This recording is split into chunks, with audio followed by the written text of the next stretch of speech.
All right, for more on this, we're now joined by South African Local Government Association Chairperson in KwaZulu-Natal, Thami Ntuli, and he joins us via our video link. Thami, thank you so much for joining us here on the late edition on SABC News. Of course, from just seeing that insert, one would say that it just shows that the municipalities in KwaZulu-Natal really find themselves in a dire state. What would you say are the contributing factors to, municipalities finding themselves in such a precarious kind of a situation where, it seems as if they are indeed struggling?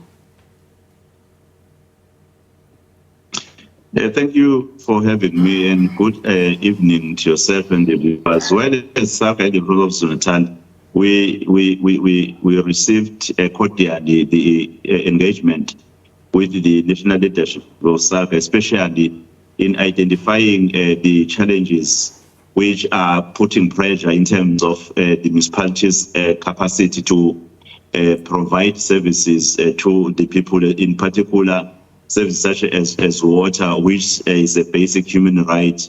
You recall that the issue of the Human Rights Commission, which made an acknowledgement that municipalities, they have done something but not enough when you consider that there are communities really who are in a very bad situation in the process of KwaZulu-Natal in terms of receiving water. And we identified factors. Amongst the factors that we identify was the issue of hiring water tankers, which is not used by everyone to actually ensure that people receive water. But in some instances, you'll find that there is an element within the local government sphere wherein water tankers that are hired will be used for other purposes of enriching certain officials. And we acknowledge that as a challenge here in the process of KwaZulu-Natal together with the NEC.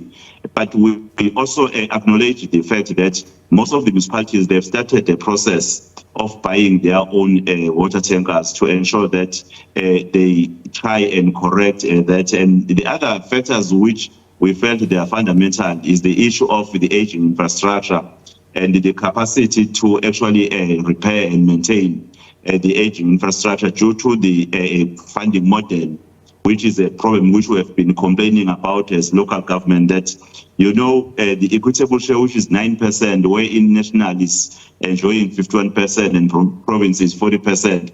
It leaves local government, which is at the coalface, as closest to the people, in a position of facing the daily demands by the public, and all to find that municipalities are unable to meet the demands of the people, especially when it comes to the provision of water. The other factor is the issue of the qualified engineers. You recall that the framework, in fact, caps the salaries of the engineers at a particular level wherein you cannot compete with the private sector. Yeah. You find that there is also a shortage of qualified engineers. That are some of the factors which we actually have acknowledged. Yeah, and Thami, at the same time, quite prevalent in KZN is the issue around political killings. And from that report, we have it on record that at least 20 councillors have been killed in KwaZulu-Natal just this year alone. When it comes to the delivery of services and the functioning of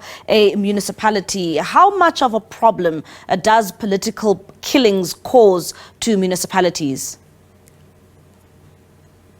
Well, it's a catastrophic, in fact, impact, which is caused by the killing of the councillors. The fear by the councillors, potential councillors who can render services to the people in a better way, to in fact enter this local government sphere. In the process of KwaZulu-Natal, it has been on monthly basis. We have been receiving reports that councillors in different corners of KwaZulu-Natal are being killed, and hence, as South in the process of KwaZulu-Natal, we understand that is leaving orphans who were dependent on the councillors, and is leaving the communities who are having plans being enrolled for delivery services being affected when a councillor has been killed, and they have to wait for 3 months before a new councillor is elected. And even the fear that it instills in the society that when leaders are being killed, how much more this community, it renders them to be more unsafe. Hence, the problem is, in fact, much bigger in the province of KwaZulu-Natal, which we have been emphasizing that even the community is not safe.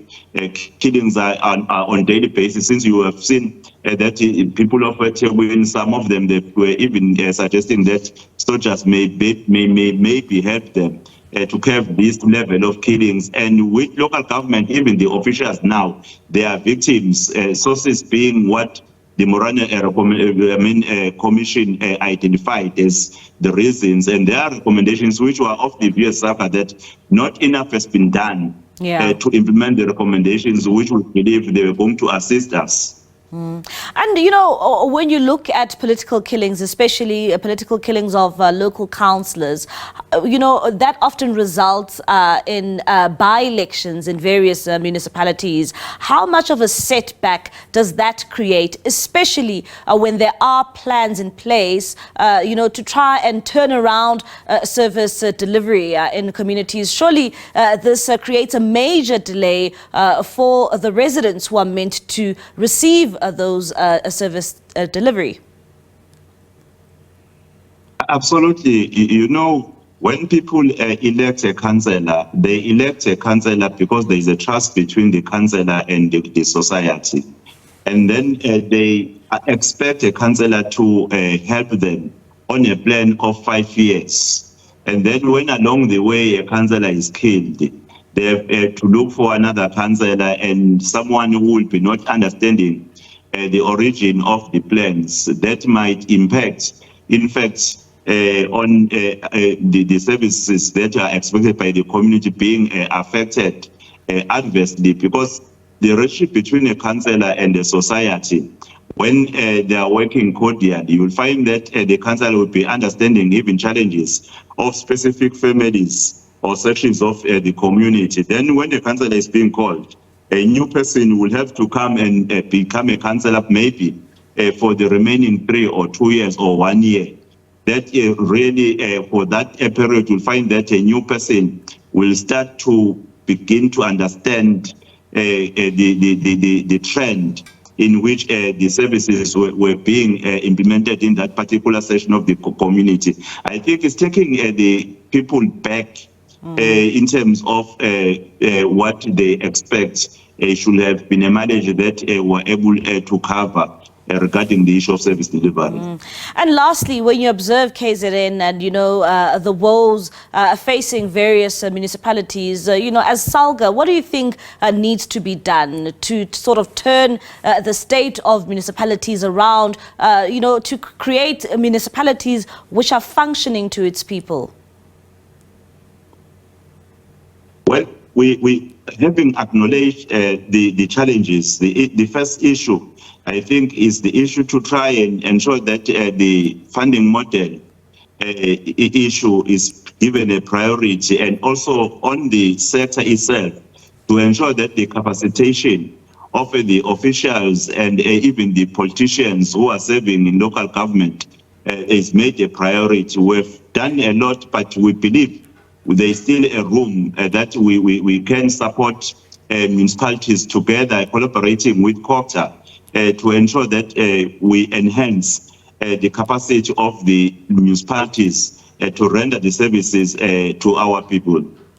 All right, then, Thami, thank you so much for your time and that insight when it comes to, you know, the state of municipalities in KwaZulu-Natal. That is Thami Ntuli. He is the chairperson of SALGA in KwaZulu-Natal.